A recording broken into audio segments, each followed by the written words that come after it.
musculoesquelética, sobre todo lesiones musculares.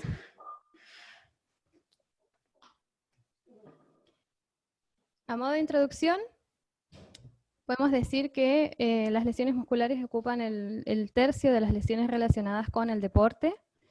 El ultrasonido y la resonancia magnética son técnicas de imágenes más útiles para estas entidades. Se dividen en agudas y crónicas. Se utilizan transductores lineales de alta frecuencia, de 7 a 15 MHz, ya que tienen alta resolución y amplio campo de visión superficial. En algunos pacientes que tengan un panículo adiposo un poco más aumentado, tendríamos que ayudarnos con el convexo para ver más en profundidad. También los músculos, así como los tendones, presentan el fenómeno de anisotropía, que es cuando no se coloca el transductor bien perpendicular a la zona a estudiar y se invierten las imágenes. Por ejemplo, lo que es hiperecogénico, al no estar bien paralelo el transductor, se ve hipoecogénico y nos puede simular una lesión. Por eso hay que tener en cuenta ese detalle al momento de hacer el estudio. El papel de la ecografía es evaluar la extensión longitudinal de la lesión, calcular el volumen del hematoma y detectar compresión de estructuras adyacentes. Como repaso anatómico, tenemos las partes del músculo, las cuales se dividen en la célula muscular, que se une formando las miofibras, las cuales al unirse se rodean de endomisio y forman el fascículo muscular. El fascículo muscular, al unirse con varios fascículos, se rodean de epimicio y forman lo que es el vientre muscular, perimicio. Forman el vientre muscular, o músculo propiamente dicho, y lo recubre un epimicio.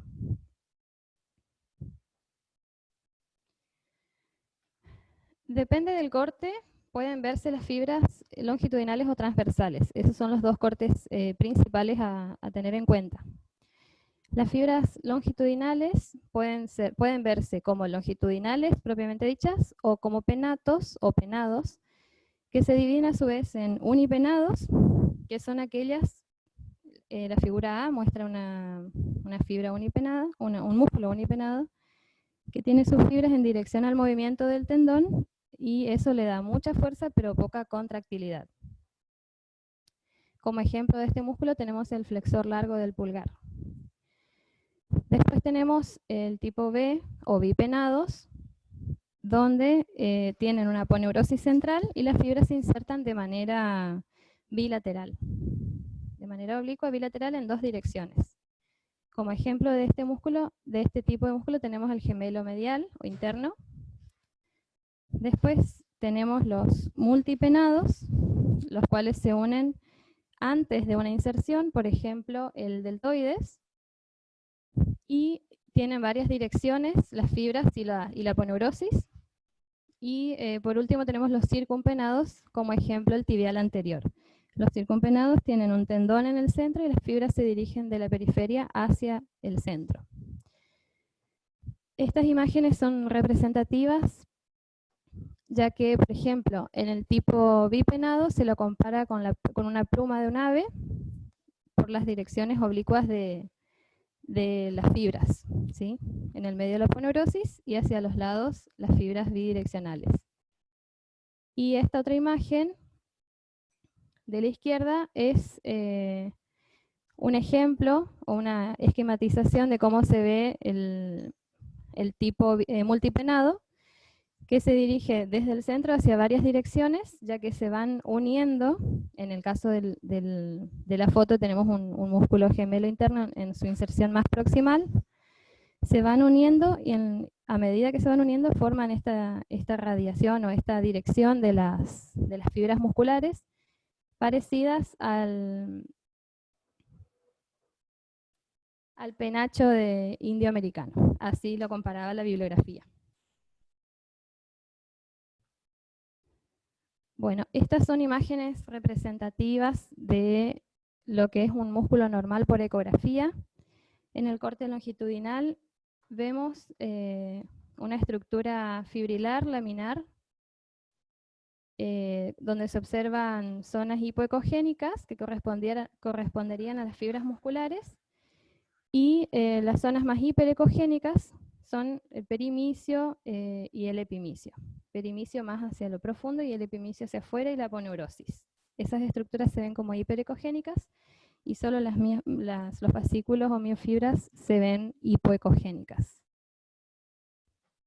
En la imagen de la derecha tenemos un corte transversal de la cara posterior de la pierna, del muslo, donde se observa la típica imagen en cielo estrellado, en el corte transversal de un músculo, con las zonas hipoecogénicas que corresponden a las fibras musculares, y el punteado o las estrellas vendrían a ser el epimicio o el perimicio.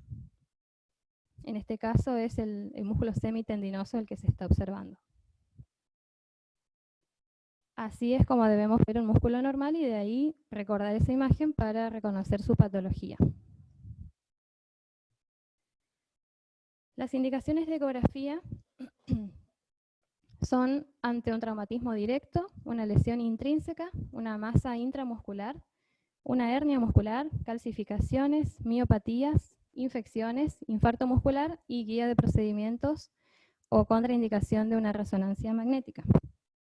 Pero el día de hoy vamos a hablar solo de traumatismo directo y lesión intrínseca. Se clasifican de acuerdo al origen de las lesiones en extrínsecas e intrínsecas, como mencioné. Las extrínsecas se producen cuando el motivo, el fenómeno que produce la lesión es externo al organismo o al músculo. Pueden ser contusiones o heridas penetrantes. Puse esta imagen como ejemplo, donde se observa una patada de un jugador hacia otro, y eso le puede haber provocado una contusión a ese nivel de la pierna. Y las intrínsecas se dividen en laceración o rotura y son propias de la actividad física extrema. Generalmente los pacientes sufren ese tipo de lesiones al realizar este movimiento, al extender la pierna hacia atrás y intentar dar la patada si fuera un deporte, ¿no?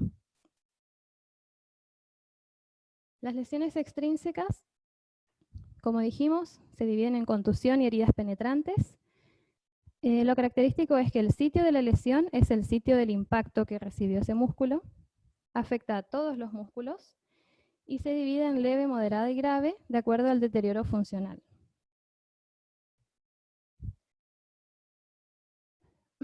Bueno, se dan deportes de contacto como el rugby, por ejemplo, o el fútbol, o ante una colisión, un accidente, o simplemente algunos accidentes domésticos. Los más afectados son el cuádriceps y el gastrocnemio. También se afectan los músculos del miembro superior en los llamados guerreros de fin de semana. La clínica es dolor, hinchazón, rigidez y pérdida de función. Y el principal diagnóstico diferencial es un desgarro muscular o miositis osificante. El tratamiento es, cuando no hay desgarro, un reposo de 48 horas y actividad física a los 2 meses. En la imagen de la derecha vemos que la contusión no es más que el resultado de la ruptura de los capilares con el volcado de sangre hacia el espacio del músculo entre las fibras, y eso altera la ecoestructura fibrilar normal del músculo. Esta es una imagen axial del recto femoral en un paciente de 24 años como antecedente importante, es un jugador de rugby, y se observa un área hipoecoica de bordes pobremente definidos, con pérdida justamente de la estriación normal del músculo.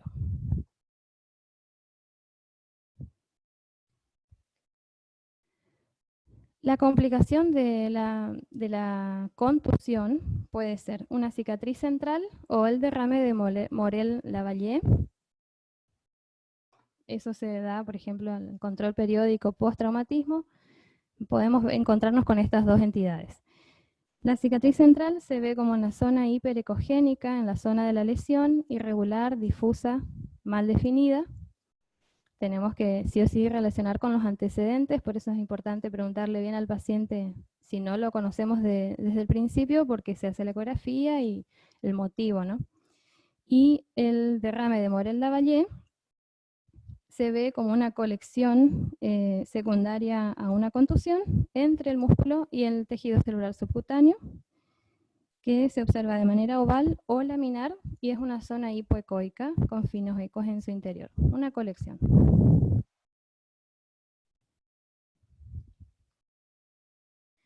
Las lesiones intrínsecas son las lesiones que se dan en la unión miotendinosa. Son frecuentes en los atletas, sobre todo de alto rendimiento, o los maratonistas. Afecta a fibras tipo 2 que se contraen rápida y excéntricamente, y se divide en grados de acuerdo a al grado de lesión, ¿sí? El grado 1 presenta algunas fibras musculares rotas dentro del haz, por lo tanto no se va a manifestar muy claramente por ecografía. Después tenemos el grado 2, donde las fibras dañadas ocupan 3/4 del músculo, pero no por completo, y ya presenta un hematoma leve o progresa a la formación de un hematoma. Y el grado 3 ya es una ruptura completa, está dañado más de 3/4 del músculo y puede afectar a todo el vientre muscular.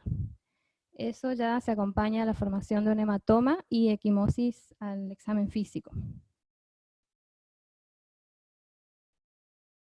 Estos son ejemplos de los distintos grados.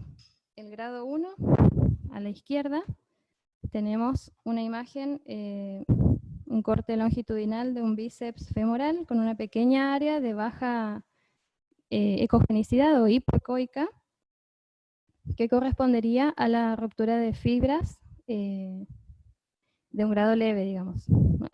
Solo algunas fibras están rotas. Por eso hay que examinar bien y tratar de identificar estas zonas hipoecoicas, ya que son difíciles si examinamos de manera rápida.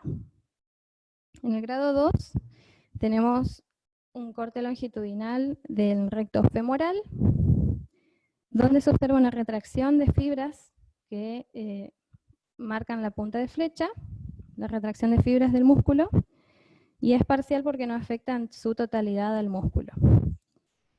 Y también se observa una pequeña área hipoecoica que corresponde a una zona de hematoma acompañante a esta lesión. Y el grado 3 ya se observa en esta imagen un corte longitudinal del aductor mayor, donde se puede ver una zona más importante de hipoecoica que corresponde a un hematoma extenso, y se observa el extremo del músculo o retracción de la porción rota como en badajo de campana. Así se lo compara. Bueno, este es un ejemplo de un paciente masculino de 33 años que presentó dolor como pedrada en la pantorrilla durante un partido de fútbol. El paciente refiere que hizo este movimiento de la figura de Messi, en este caso, que extendió la pierna hacia atrás, y al intentar dar la patada sufrió ese dolor como empedrada en la pantorrilla. Se realiza una ecografía en la región posterior de la pierna derecha, en el corte transversal y en el corte longitudinal al músculo, observándose esta lesión hipoecogénica infracentimétrica que correspondía a un desgarro parcial de las fibras del gemelo. El paciente hizo kinesiología y respondió bastante bien. Bueno, como conclusión, las lesiones musculares representan 1/3 de las lesiones deportivas. Las técnicas de imagen son fundamentales para una correcta clasificación de la lesión, evaluación de la gravedad y excluir complicaciones. La ecografía se puede realizar en la fase aguda, 3 a 7 días, y posiblemente 5 a 7 semanas después del trauma, para evaluar el proceso de curación de la lesión muscular. La resonancia se realiza ante duda diagnóstica ante la ecografía, Y la radiografía y la tomografía son excepcionales, no se utilizan para el estudio de estas patologías, excepto que haya un cuadro de miositis osificante, por ejemplo.